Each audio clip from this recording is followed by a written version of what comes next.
I was left alone in a very long and high, very cold and empty reception room. Overhead, I could hear footsteps moving relentlessly, back and forth. Colored lights flashed in darkness, a door slammed, far away.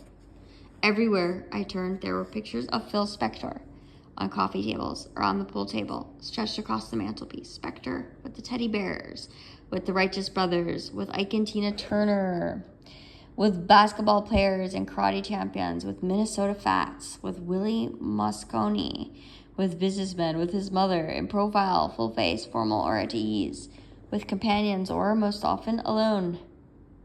By the sofa, there are 3 copies of Tom Wolfe's candy-colored Tangerine Flake Streamline Baby, each with a marker at the chapter on Phil Spector.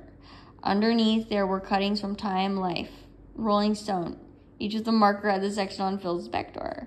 So I sat on the sofa and was idly browsing when I paused to scratch myself, and suddenly there he was, Spector in person, at the far end of the room, on top of a flight of 3 small stairs, watching me. At first he did not move.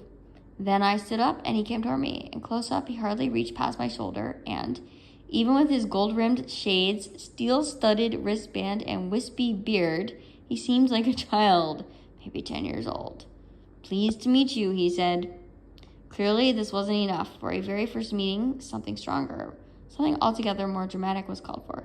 So he waited a moment undecided, and then he gestured around the room. A random sweep that took in the walls, the mansion, the whole of Los Angeles. "Welcome," said Spector, "to Hollywood." A routine took shape. I sat in my hotel room, and every couple of days the phone would ring. Then George picked me up, took me to El Dorado, and Spector talked at me. After a few hours, the session ended. Then George drove me back to the chateau again, and I settled to wait for the next time.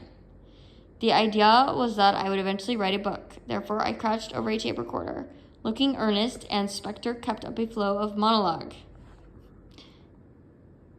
Footsteps echoed above us. The wolfhounds howled outside the windows, and George sat polishing his guns, peaceful in the kitchen. Once I heard a woman singing in another room. Presumably that was Veronica Ronnie, original lead singer with the Ronettes, now Spector's second wife. At any rate, she hummed a few bars of Black Pearl. Then cut off dead, halfway through a line, and I never heard her again, nor saw any sign of her existence.